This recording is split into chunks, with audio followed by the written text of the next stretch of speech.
Okay, we're dealing with the last letter in the word nicer, which is being responsible to others. The letter R, responsible to others. You talk about how you started with the word nice, but then you found that you needed to move to the word nicer and add the R. Can you tell us a little bit about that? Yeah, I was teaching a series of workshops related to how to be a Christian at your work. And one of the things we came up with early on in early days was, well, just be nice. As a Christian, we just need to be nice. No compromise, integrity, compassionate relationships, excellent work. That's it, those 4 things. That was before we had the other word and before we had everything all rolled out. And so it kind of made sense that, well, how do you be a Christian? Well, it's not about giving money to your church. It's not about going to church on Sunday. It's about just being nice along the four principles. And then I taught a group of managers. And I felt like, well, yeah, they should not compromise. They should show integrity. They should be compassionate. And they should do excellent work. But as a manager, when we're given some responsibility in an organization, we should do more than that. We actually have a responsibility to the people. And so then I kind of noodled on that for a while, and I kind of put it in a broader context. As men, we're called to do these things of no compromise, integrity, compassionate, and excellent in all we do. But we're also responsible to other people. Mm-hmm. It's like the story of the Good Samaritan. That guy was not responsible for the guy on the side of the road, but he did stop. And as men, God's going to put opportunities in our life. The people who called me, the guy who called me, I got this text message about, call this guy. It's a prompting. I follow that. I should show some compassion. I need to step out a little bit here. And we have a responsibility to answer the little voice that comes inside. No, I shouldn't take off from work just yet. Yeah, I should do a better job here. I should call this guy. I should probably visit my mother, whatever it is, right?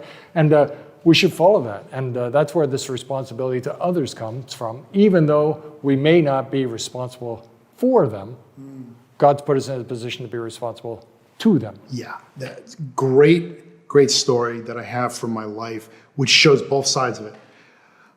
We were flooded in the year 2011, and we had to live in a hotel for 99 days. And at that time, my son was learning how to drive, so I was teaching him. And where we lived, I had a beautiful parking lot. It was all open. It was great. But now I'm in this hotel, and instead of that beautiful parking lot, which was too far away, we went down to a corporate parking lot that was right down the street from the hotel. And my son is driving around, and he's doing a great job. And then all of a sudden, he puts his directional on. There's no cars, mind you. He puts his directional on because he wants to pull into one of the spaces. No problem. He pulls in, and then all of a sudden, he got nervous. And instead of stepping on the brake, he stepped on the gas. And we jumped the divider. And the car is now, well, all I can say is I screamed, no! And he got nervous again, and he pressed the gas one more time. So now the car is literally teetering on either side of the divider with the wheels. And I'm like, okay, turn the car off, get out of the car. I got out of the car. I walked around it. I surveyed what was going on here. I said, all right, let me handle this. I got in the driver's seat. I gunned it, and the car shot off. Get out of the car again, look around. The whole back bumper is damaged. The tailpipe is pulled out another couple of feet. And as I'm figuring out what to do, on the building, the top of the building, there are men putting a new roof on, and they're literally pointing and laughing. And I thought, wow. Now, there is an example of responsibility that was turned to the side. Do you think somebody might have come to help us? But then there was a second responsibility. My responsibility and my response to my son in this situation. He's just learning how to drive. What if he gets so nervous with this that it's going to impair how he drives? So I said to him, stay here. I got in the car. I drove it around, and I wanted to see if it was making any noises. And at the same time, I'm praying. And I'm saying, Lord, please direct my steps right now. I know this is an important time for my son. Help me to respond to him well. I pull right next to him. I get out of the car. He looks at me and goes, Dad, I'm so sorry. I said, it's not your fault. I walked around the other side, got back in the passenger seat, and he's looking at me, what are you doing? I said, it wasn't your fault. Let's keep going. And I could just see the weight come off of him. Two sides of the story. One, responsibility shirked. And the other one, and again, I'm no angel. I make lots of mistakes. But I knew this was important to my son, and I knew I had to address it properly. And it worked. And we have such a phenomenal relationship because he knows that I take serious responsibility when it comes to him. I care. What about you? And we do have responsibility to our children, our families, and as I opened up with, when we're in a management position at work, we have responsibility for certain people, employees in our group. But you know, our responsibility is to other people, and as God prompts us. Maybe I'm in a meeting, and I'm just a participant, a team meeting at work, and one of the people is kind of getting the go-over, thrown under the bus by somebody else. You know, you did this, or they're kind of picking on somebody. It should be my responsibility as a Christian to kind of stand up for that person. To say, well, wait a minute, guys. Maybe she or he's made a mistake. Somebody else might have made that mistake last week. Let's go easy. Let's go back to focus on what we should focus on. To be the voice of reason, of a calming influence. As Christians, we can bring a dose of salt everywhere we go. We're called to be the salt and light of the earth. And so when we're in groups, whether we're at a ball game, whether we're at a family gathering, whether we're just with friends or at work, we have this kind of added responsibility or added task that we can step in and help people, step in and calm things down. We should be the voice that brings peace. We should be bringers of peace. And as an example I put in the book, there's somebody working at their desk, obviously having a difficult time, needing assistance, whether it's physical assistance or some other assistance, but this person's at the desk working, needing assistance. Along comes a manager of the department, walks by, and that person works in his department, but he's got no time. He's like me, he's focused on the next thing. He's got a meeting with the upper level guy, and so he's on his way. He's no time. But he's like the priest in the Good Samaritans, right? He has a responsibility for that person. Well, next comes along the lady from the HR department. She's like the Levite. Her whole focus is taking care of people. And here's this person needs taken care of. It's obvious to everybody.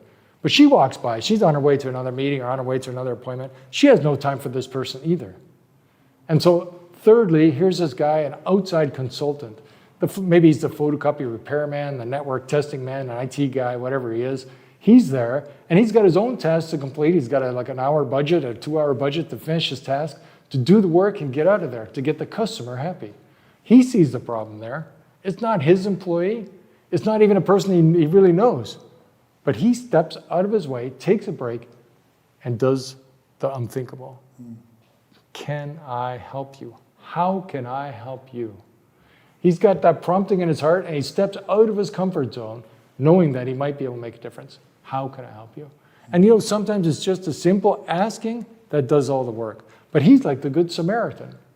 We are like the Good Samaritan. We're like the salt and light of the earth. And when we go around, this idea of being responsible doesn't apply only to our kids or to our employees, but it's responsible in every situation we're at. So with respect to being responsible to others, how do you give an example from your family maybe that you can share with us?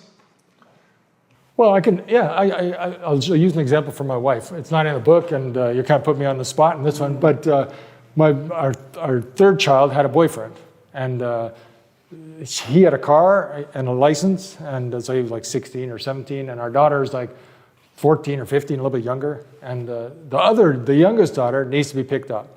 So my wife says it's in Phoenix, and if you know Phoenix, they have streets on one side and avenues on the other side.